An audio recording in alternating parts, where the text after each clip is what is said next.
कर्म को नहीं मानने वाला ही कहाँ भटक रहा है? संसार में। मैंने कल अंत में आप लोगों से बोल दिया था कि करैया की जो परिभाषा तैयार करी है वो आप लोगों के बीच में रखूँगा, और आप लोगों को संसार की भटकन से दूर करने के लिए, संसार में हम सब भटक रहे हैं, क्यों भटक रहे हैं, तो उस भटकन का कारण इस करैया के गांव की व्याख्या में मैंने संयोजित करने का प्रयास किया हैगा।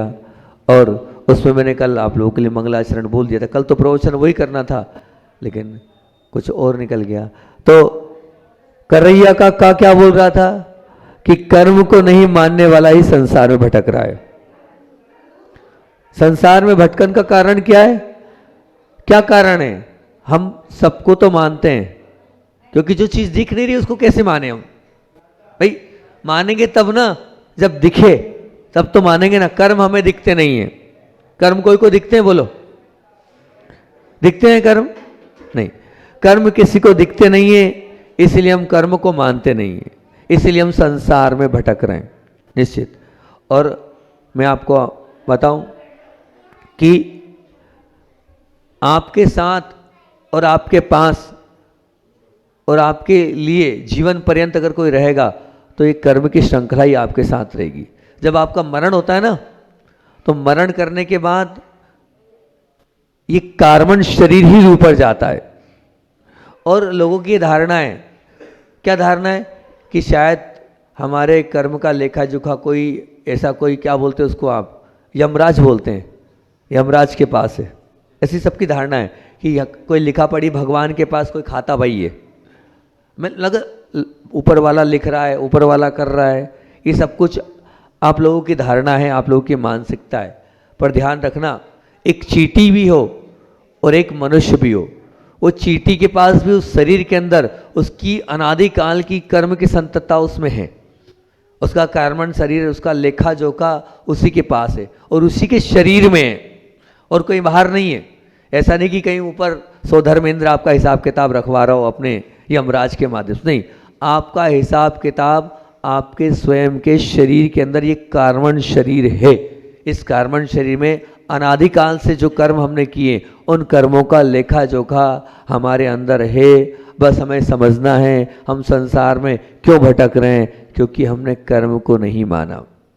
इसीलिए आज हम संसार की भटकन में भटक रहे हैं और संसार में उलझे, और कोई कारण नहीं है, ये निश्चित मान के चलना। क्या कारण है?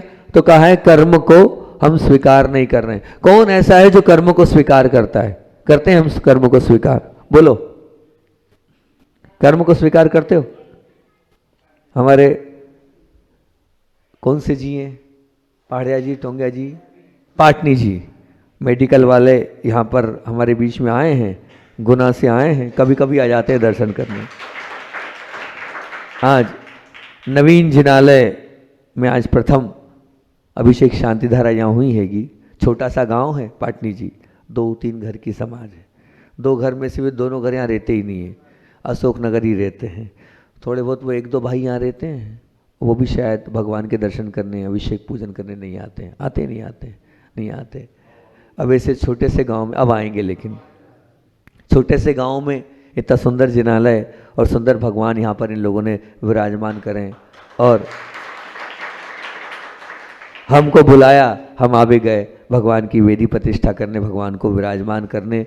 और आपके पुण्य से अभी आहार के बाद ही कर लें, ज़्यादा अच्छा रहेगा। आहार के बाद बहुत अच्छा अवसर प्राप्त होने वाला है। काय का? कलशारोहण का और ध्वजारोहण का। कलशारोहण और ध्वजारोहण करके ये मंदिर अब मंदिर के रूप में, ये जिनालय अब जिनालय के रूप में कलश स्थापित होने के बाद पूजा जाएगा। अब निश्चित रूप से आसपास से भी आप दूर से कलश के दर्शन कर लेंगे तो मान के चलना जिनालय के दर्शन हो गए। और कल एक बात बोलना भूल गया मैं, कि निश्चित रूप से आप ये मान के चलना, आप ये बताइए आपके 9 देवता हैं, कितने देवता होते हैं? 9 देवता होते हैं। उस 9 देवता में क्या क्या आता है? अरिहंत, बहुत बढ़िया, और सिद्ध, और जिन धर्म जिन चैत्य, तो बहुत अच्छी बात है। चैत्यालय मतलब चैत्यालय। अभी ये जो चैत्यालय है ये जब पूज्य होगा जब शिखर पर कलश चढ़ेगा।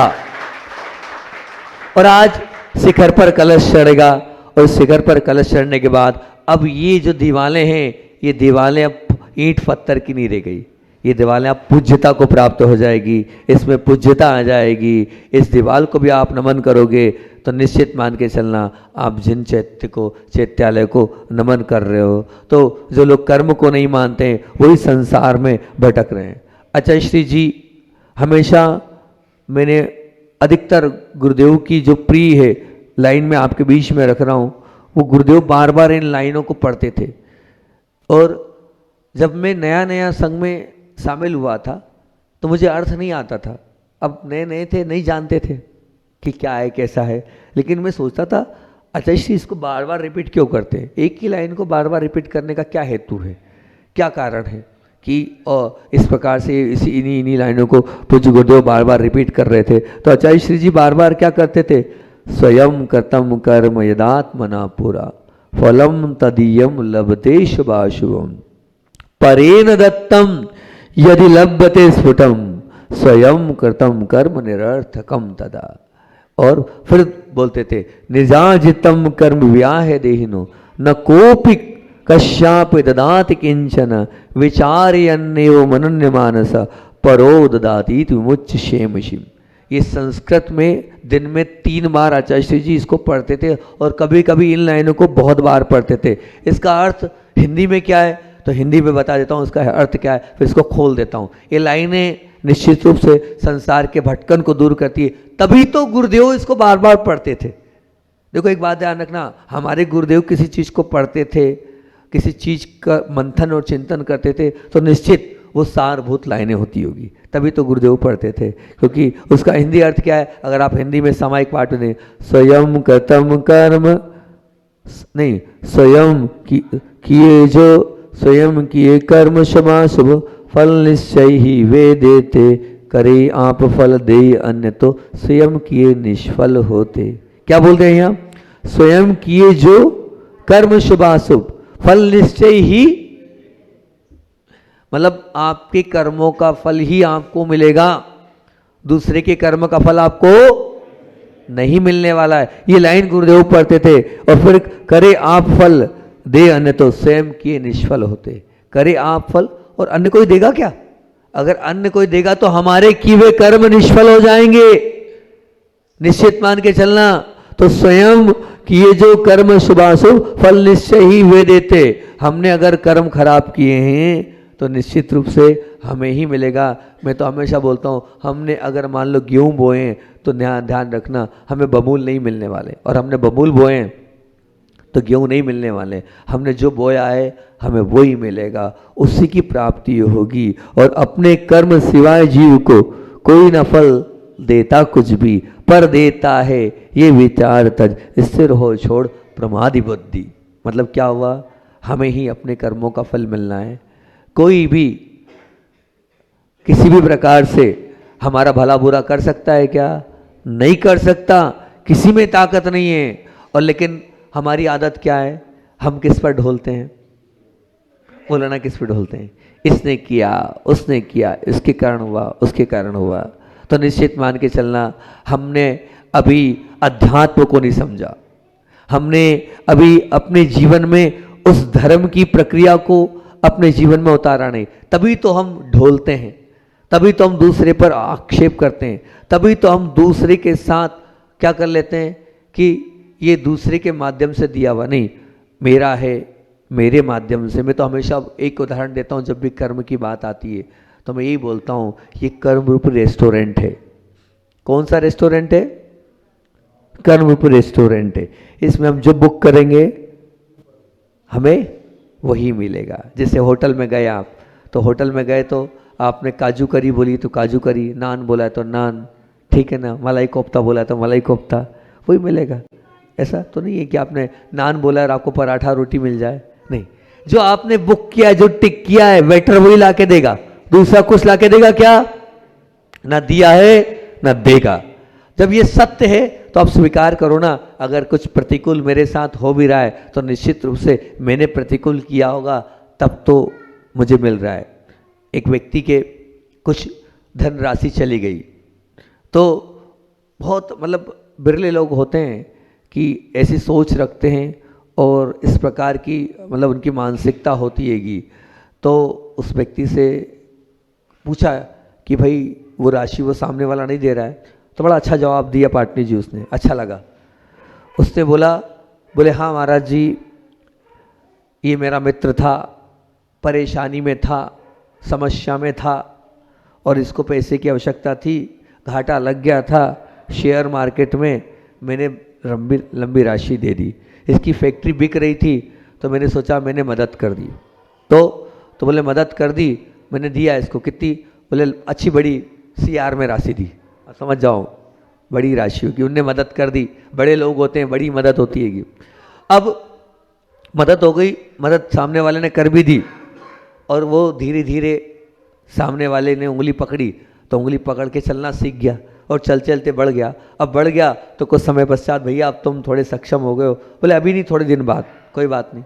फिर अब भैया हमने सुना तुमने एक नया मकान खरीद लिया है, अभी नहीं और थोड़े बाद, ठीक है भैया। और थोड़ा बड़ा हो गया, भैया तुम एक फैक्ट्री और डाल रहे हो, अब तो दे दो। बोले कहाँ दिए, कब दिए, कौन से दिए, नहीं है पैसे, कहाँ दिए, कब दिए मुझे नहीं मालूम, मेरे पास अभी कोई हिसाब नहीं है, क्योंकि लोभ आ गया। अब भावना बदल गई, कोई लिखा पढ़ी करके तो दिया नहीं था, ठीक है कोई बात नहीं। अब जिसने दिए उस व्यक्ति को क्या है, थोड़ा सा वो गुरु की सन्निधि में आ गया, वो थोड़ा स्वाध्याय से जुड़ गया, वो थोड़ा अध्यात्म उसके जीवन में आ गया। तब करोड़ों की राशि देने के बाद भी उसके माथे पे शिकन नहीं, कोई भी विकल्प नहीं। उससे पूछा, क्या पूछा, तो उसने अच्छे सुंदर से 2 जवाब दिए। वो 2 जवाब उसके अच्छे थे। बोले एक बात कि भाई तुमने इतनी बड़ी राशि दी, सामने वाला दे नहीं रहा है, तुम्हें कोई टेंशन नहीं, तुम बिल्कुल अब तुम्हारे चेहरे पर मुस्कुराहट बनी रहती हैगी। तो उसने 2 बात बोली, बोले या तो मैंने कोई पूर्व भाव का सामने वाले का लिया होगा, सो चला गया, अब ज़्यादा मगजमारी करने से मतलब क्या है, एक बात। दूसरी बात बोले मुझे ऐसा लगता है, क्या अच्छी बात बोली, वो बात मुझे ज़्यादा अच्छी लगी। ये तो खैर सब दुनिया बोलती है, ये तो दुनिया बोल रही मेरा था, वो देना था, चला गया। लेकिन जो दूसरी बात बड़े काम की बोली, वो बड़ी अनोखी और बड़ी अजीब लगी। उसने ये बोले जब मैं धर्म से नहीं जुड़ा था और जब कोई मेरे पास पैसे मांगने आता था किसी मंदिर के लिए, किसी गौशाला के लिए, किसी मदद के लिए, कोई गरीब आता था तो मैं क्या कहता था, मेरे पास नहीं है। होते थे तो मैं क्या कहता था, नहीं है, हमेशा मैं मना कर देता था। मेरे पास था, है और बहुत कुछ था, मेरे पास इतना है कि मैं गांव को पाल सकता हूँ, इतना मेरे पास धन था। लेकिन मैंने क्या किया, मैंने हमेशा क्या कहा, मैंने किसी को दान नहीं दिया, किसी को मना किया, तो बस बात खत्म। जब मैंने भगवान को धोखा दिया तो दुनिया धोखा देगी ही देगी मेरे को। जब मेरे पास था और मैंने कहा क्या नहीं है, सुनील भाई रसीद काटने पहुंच गए कि हाथ झोली फैला ली और सामने वाले ने क्या कह दिया, नहीं है भैया, तो क्या अब आपने तो झूठ बोला है ना।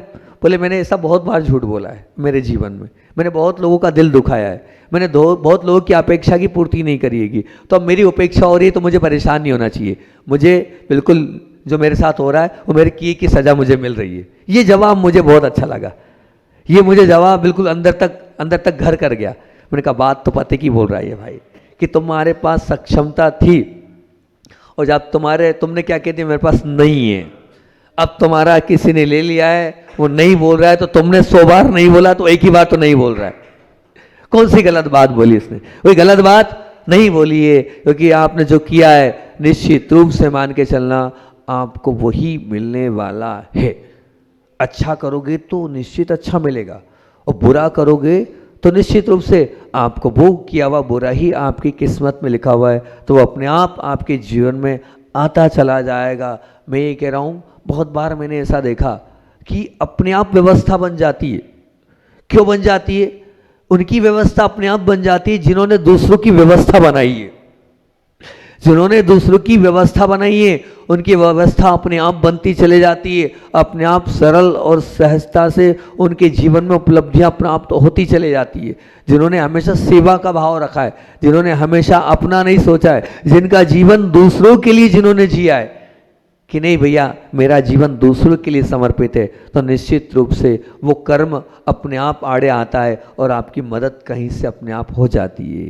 ये निश्चित मान के चलना। जो भी कुछ है, ये करैया का क्या बोल रहा है कि क्या क्या व्याख्या की हमने क्या व्याख्या की है कि कर्म को नहीं मानने वाले ही संसार में भटक रहे हैं। बंधुओं, इतने सुंदर भगवान, मैं आपको बताऊं कि आपके यहाँ पंचकल्याणक में भगवान थे तो ब्रह्मचारिणी निधि दीदी है, और निधि दीदी ने कहा कि पूरे भगवान में सबसे आकर्षक चेहरा महाराज जी इन पाशनाथ भगवान का। कहाँ के भगवान है ये? हमने कहा ये है पास में करैया करके गांव, वहाँ के भगवान। बोले सबसे आकर्षक चेहरा लग रहा है, बड़ा मनमोहक चेहरा लग रहा है। तो इस मनमोहक चेहरे को भी आप देख के निश्चित अभी उस पर आप और थोड़ी वैयावृत्ति करना। आप लोग सिर्फ साधु की वैयावृत्ति मानते हैं, है ना, कि महाराज जी को तेल लगा दिया, महाराज जी को घी लगा दिया, महाराज जी के पैर दबा दिए, ये वैयावृत्ति हुई। नहीं, बिल्कुल नहीं। ध्यान रखना, भगवान की भी वैयावृत्ति होती हैगी। भगवान की एक बार मैंने बहुत सुंदर प्रवचन तैयार किया था, तीर्थंकर बनना है। क्या बनना है? भगवान बनना है। तो भगवान बनने के पर मैंने बहुत सुंदर 8-10 लाइनें, मतलब मेरा मंगलाचरण होता था भगवान बनने के पर। तुम तीर्थंकर बनना है तो क्या क्या करना चाहिए। उस तीर्थंकर बनने में जब मैंने ये वाली बातें रखी तो लोगों को बड़ा आश्चर्य हुआ कि महाराज जी ऐसा भी होता है क्या? मैंने कहा बिल्कुल होता है। आप ये क्यों सोच रहे हो कि वैयावृत्ति सिर्फ साधु की होती है? देखो, मैंने जो वैयावृत्ति के लिए मंगलाचरण तैयार किया था, तीर्थंकर बनना है, भगवान बनना है, उस पर जब मेरे प्रवचन चल रहे थे बासा में तो मैंने वैयावृत्ति, क्योंकि 16 कारण भावनाओं पर प्रवचन तैयार किया था, उसमें एक शब्द आता है, एक भावना आती है वैयावृत्ति। क्या आती है? बड़ा मार्मिक प्रवचन है, बिल्कुल पब्लिक पूरा वहाँ का जन सैलाब हिल गया था इस प्रवचन को सुनने के बाद। कुछ अलग ही चिंतन मैंने इस पर रखा था, हालांकि वो पूरा चिंतन तो मेरा 8 दिन का आएगा, मैं नहीं रह सकता हूँ। मंगलाचरण सुनाता हूँ कि तीर्थंकर बनना है तो माता पिता की वैयावृत्ति को मानो कर्तव्य। वहां लिखा है साधु की वैयावृत्ति, मैंने एक तरफ रख दी उसकी वैया। तीर्थंकर बनना है तो माता पिता की वैयावृत्ति को मानो कर्तव्य। तीर्थंकर बनना है तो दीन दुखियों की वैयावृत्ति को मानो कर्तव्य। दीन दुखियों की वैयावृत्ति को मानो कर्तव्य। तीर्थंकर बनना है तो मूक पशु की वैयावृत्ति को मानो कर्तव्य, जो बोल नहीं सकते। तीर्थंकर बनना है तो अपने परिवार की वैयावृत्ति को मानो कर्तव्य। और भी परिवार के और लोग, अन्य लोग भी तो हैं, और परिवार के दूसरे सदस्य भी तो हैं, उनकी वैयावृत्ति को मानो कर्तव्य। तीर्थंकर बनना है तो जिनवाणी की वैयावृत्ति को मानो कर्तव्य। व्यवस्थित जिनवाणी रख दी, व्यवस्थित चावल साफ कर दिए। और तीर्थंकर बनना है भगवान की वैयावृत्ति को मानो कर्तव्य। और तीर्थंकर बनना है तो मंदिर के वैयावृत्ति को मानो कर्तव्य। और फिर कल लगभग 1 महीने इस प्रवचन श्रृंखला को चलाते हुए अगला बिंदु है स्व की वैयावृत्ति। इसलिए मोटिवेशनल प्रवचन दिए थे बच्चों को मैंने। तीर्थंकर बनना है तो स्व की वैयावृत्ति को मानो कर्तव्य। तो मैं आपसे भगवान की वैयावृत्ति की बात कर रहा हूँ कि भगवान की वैयावृत्ति कैसे होती है उसको आप समझने का प्रयास करना, क्योंकि हम सबकी वैयावृत्ति तो कर रहे हैं लेकिन भगवान की वैयावृत्ति नहीं कर रहे हैं। निश्चित मान के चलना, भगवान की वैयावृत्ति क्या कहलाती है? भगवान की वैयावृत्ति का तात्पर्य ये हैगा, क्या किस प्रकार की भगवान की वैयावृत्ति होती है? अगर आप भगवान के लिए अभिषेक कर रहे हो तो ये भगवान की वैयावृत्ति है। भगवान की आप आराधना और पूजन जो कर रहे हो वो तो ठीक है, लेकिन अगर वहाँ की वेदी साफ कर रहे हो तो ये भगवान की वैयावृत्ति है। आप निश्चित मान के चलना, वहाँ के जाले साफ कर रहे हो तो वो क्या है? भगवान की वैयावृत्ति है। मंदिर की साफ सफाई कर रहे हो तो वो क्या है? भगवान की वैयावृत्ति है। आप भगवान के लिए गंधोदक और अभिषेक के लिए आप जल की व्यवस्था कर रहे हो, ये भगवान की वैयावृत्ति है। आप पूजन सामग्री तैयार कर रहे हो, ये भगवान की वैयावृत्ति है। आप झाड़ू पोछा कर रहे हो, ये भगवान की वैयावृत्ति है। आप इसको वैयावृत्ति मानो भैया। आपने हमारे हाथ पैर दबाने को वैयावृत्ति मान लिया? नहीं, ये भगवान की वैयावृत्ति। जितना आप भगवान का ध्यान रखोगे ये वैयावृत्ति करने का। देखो, साधु तो कभी कभी मिलते हैं, इतने साधु नहीं है कि हर नगर में विराजमान हो जाए और रोज वैयावृत्ति कर लो, लेकिन आप भगवान की वैयावृत्ति तो रोज कर सकते हो। और भगवान की वैयावृत्ति ध्यान रखना अपरंपार पुण्य का बंध का कारण होता है। अगर जो जिन भगवान की सेवा करता है और जिन भगवान की जो वैयावृत्ति करता है, तो देखो भैया आपके पुण्य से इतने सुंदर भगवान आपको मिल गए। अब मेरी तो ये भावना है कि अगर वास्तविकता में आप अपने जीवन को कृतार्थ करना चाहते हो, और ये तो निश्चित है टिट फॉर ट्रेट, जो बोओगे वही मिलना है। जब जो बोओगे वो मिलना है, तो आज ये कटिबद्ध हो जाओ। आज आपने क्योंकि बहुत अच्छे से भगवान को विराजमान करके शांति धारा और अभिषेक किया, अब तो कब मौका मिलेगा भगवान का शांति धारा का, लेकिन वैयावृत्ति का मौका तो आपको रोज मिलेगा। यहाँ के कितने लोग हैं जो यहाँ रहते हैं, जो यहाँ रहते हैं वो कितने लोग हैं? एक व्यक्ति जो यहाँ, और भैया और कौन रहता है यहाँ? 2 3 और कौन रहते हैं? 3 ही रहते हैं बस, एक और नहीं आए, 3 लोग यहीं रहते हैं और 4। भैया देखो सच कह रहा हूँ, आपका बहुत पुण्य है, इतने अच्छे भगवान आपको मिले हैं, इनकी वैयावृत्ति करना, प्रतिदिन आना, आपके पूरे पाप धुल जाएंगे, आपकी पूरी असाता समाप्त हो जाएगी। दिन मत बांधना, भगवान दिन से नहीं बनते कि 5 दिन तुम करना 7 दिन तुम करना, ये नहीं, ये मत बांधना। ड्यूटी मत बांधो, भगवान को ड्यूटी बांधकर आप अपनी ब्यूटी समाप्त कर रहे हो। ये सी अपनी ब्यूटी को बढ़ाना है तो प्रतिदिन भगवान के चरण छूना है। दुनिया इधर से उधर हो जाए पर तुम कटिबद्ध हो जाओ कि हम चरण तो छुएंगे ही छुएंगे। अभिषेक पूजन पूरी साधना करेंगे, लेकिन चरण प्रतिदिन छूने आएंगे। हमने स्नान किया है तो हम धोती दुपट्टे पहनेंगे और चरण छुएंगे। बोलो भैया, आज गुरु को वचन दे दो, अगर इतनी बात मान ली तो तुम्हारा जीवन बदल जाएगा। प्रतिदिन चरण छूने का नियम, बोलो भाई। भगवान के चरण छूना, ज्यादा कुछ मैं बात नहीं कर रहा हूं, अभिषेक पूजन कर लोगे तो और अच्छा है। बोल भैया, हैं तैयार है? बोल खड़े हो जा। प्रतिदिन भैया, बहुत सुंदर,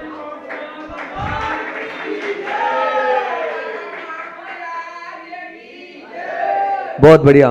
वो हाथ जोड़ो, हाथ जोड़ो, दोनों हाथ, चारों हाथ जोड़ो, बोलो हे महाराज जी, आपको वचन दे रहे हैं। बोलो, आपको वचन दे रहे हैं। बोलो, हम कोई विशेष प्रतिकूलता को छोड़कर, कोई विशेष प्रतिकूलता को छोड़कर हम प्रतिदिन भगवान के चरण छुएंगे,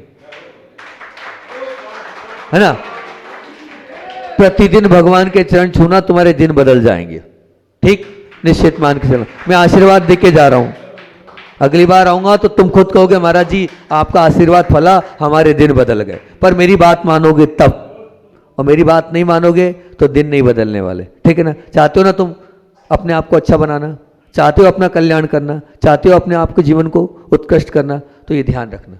अभी तक जो किया छोड़ दो, लेकिन अब आज तो मैं आपको लेके आया हूं आपके घर से, मैं आप लोगों को घर से जाकर लेके आया हूं, लेकिन अब ध्यान रखना आगे से नहीं, आगे से खुद पहन के आना 2 दुपट्टे। ठीक, पक्का हो गया? क्यों भैया, पक्की बात? क्या हुआ?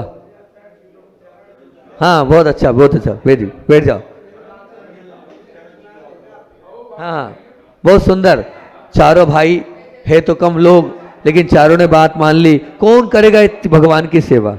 यही 3-4 लोग हैं जो रहते हैं, बाकी तो सब अशोकनगर रहते हैं। बहुत अच्छा, आशीर्वाद जब मानोगे ना, रोज प्रतिदिन, ठीक, प्रतिदिन ओम, बहुत बढ़िया, रोज प्रतिदिन आना है ना, बहुत अच्छा, सब अच्छा हो जाएगा, चिंता नहीं करना। ओम, आ जाओ, जल्दी आ जाओ। ओम, बहुत बढ़िया, अच्छा काम। ये अपने आप में इन लोगों ने नियम लेके अपने जीवन को अच्छा बना लिया, इन्हें अपने जीवन को महान बना लिया। यही सच्ची, मैं तो कहता हूँ यही सच्ची आस्था हमारी भगवान के जग जाएगी तो हमारा अपने आप भला होता चले जाएगा। अब सुनो मेरी बात, सुनो महावीर भाई, आपने ये मंदिर बनवा दिया और यहाँ से चले गए अशोकनगर, ठीक, लेकिन आपकी ड्यूटी हैगी कि आप कम से कम इतना सुंदर जिनालय हमने तैयार किया है, इस जिनालय के लिए आप कितने दिन आओगे हफ्ते में? बोलो,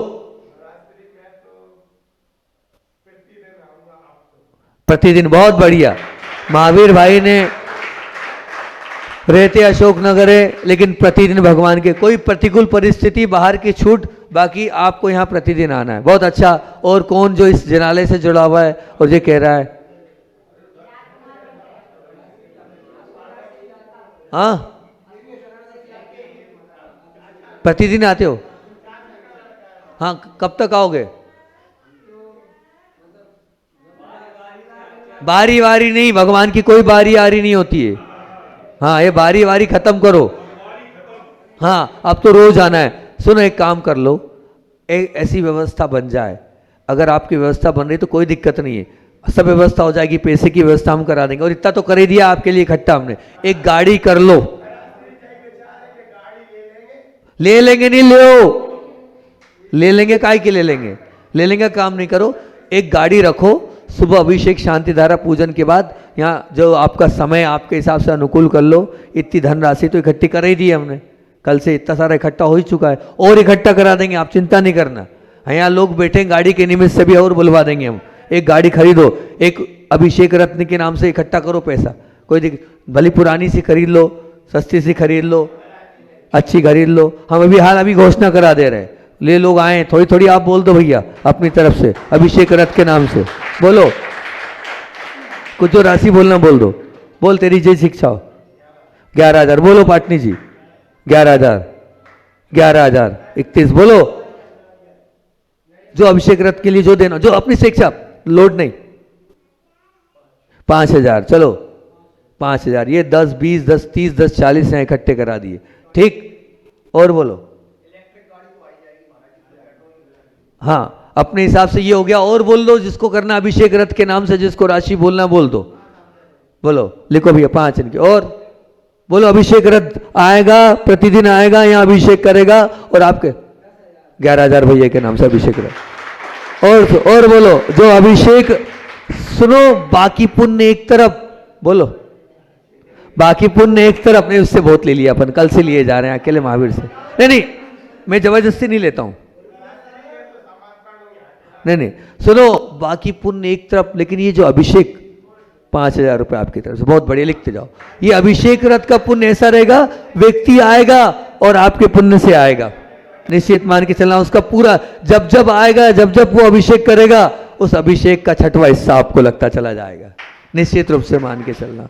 और जो लोग तैयार हो रहे हैं, एक भी व्यक्ति नहीं छूटे, इस संयोजना में कोई नहीं छूटे। अशोकनगर से वो निकले, यहाँ पर आए, अपने अनुकूलता से आए, वहाँ पर रहे, और यहाँ से अपने समय पर वो चला जाए, ताकि आपके दुकानदारी भी डिस्टर्ब ना हो और आपकी संयोजना भी बहुत व्यवस्थित बना रहे, ताकि इस छोटे से गांव में ये 3-4 भाई लोग को भी अच्छा लगे कि हम अकेले नहीं है, हमारे साथ अशोकनगर जैसी समाज भी। और अशोकनगर के थोड़ी हो, आप हो तो कर रही है आके अशोकनगर। हाँ, नगद दे दिए, लो ये धन राशि नगद, इसको कहते हैं। ये फोन पे कर रहे हैं अभी नगद, ये फोन पे हो रही है, ठीक। आप गाड़ी चाहिए और आज से तो आज बुलवा दो हमारे सामने।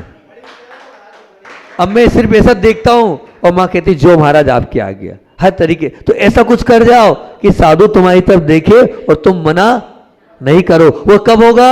जब ऐसे भगवान की सेवा भक्ति करोगे तो अपने आप आपके यहाँ, अपने आप आपका जो है घर बढ़ता चला जाएगा। आप सबका घर बढ़े, लेकिन ध्यान रखना, नियम लिया है यहाँ पे आने का, सब लोग नियम लेना, इसी दरबार से जुड़े रहना। इस दरबार से जुड़े रहोगे तो आपका अपने आप भला होता चला जाएगा। ये दरबार आपके जीवन को बदल देगा, ये दरबार आपके जीवन को महान बना देगा। हमारा समय हो रहा है, इतना ही रखते हैं। आशीर्वाद है सब लोगों के लिए। आहार के पश्चात अपन वहाँ पर ध्वजारोहण और कलशारोहण करेंगे, अभी लेट हो रहे हैं, इतने रखते हैं। बोधि समाधि परिणाम सदृश आत्मोपलब्धि शिव शोक की सिद्धि चिंतामणि चिंतित वज्ञाने तम बद्ध मानस्य ममास्तु देवी।